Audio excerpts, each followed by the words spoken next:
Wanting to get as much information as possible, our hero, Nick, seeks the advice of someone who's worked on the project before, a gold hunting expert, a treasure hunting expert, if you will. And that character's name is George Rogers. So he goes to seek him out, and this is an excerpt of what happens.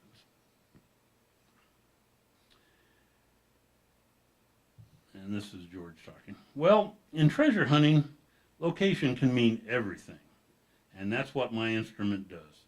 It locates my targets. You see, we're starting to find out that many of these stories of treasure are true, but the locations are wrong. Nick looked intrigued. Really? Give you an example. A few years ago, I was hired to do a job in Northern California.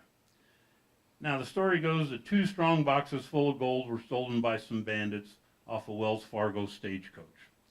The stagecoach was going from the refinery to the mint. Now, the boxes were too heavy for them to get away quickly, so they dumped the wagon and everything else off in this lake.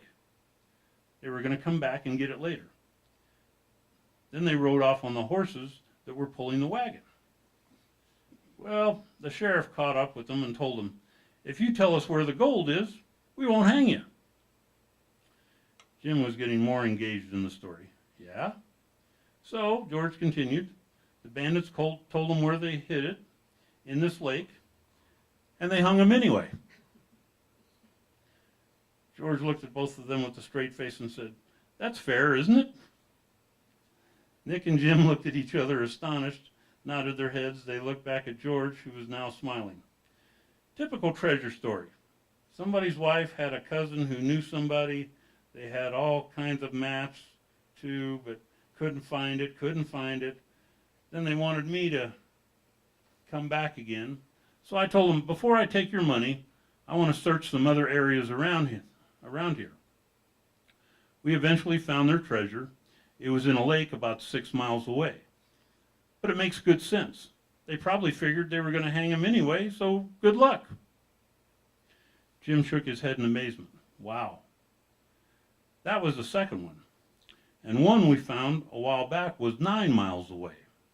So again, we're finding that the stories are true, but the locations are wrong. Maybe even that thing with the lost Dutchman mine. Because think about it, George said, contorting his face. Does the guy really want to tell where it's buried? How much did they find? Nick asked. 480 pounds. What? 480 pounds, George repeated slowly, in gold bars. Jim's eyes got big. That's a lot of gold.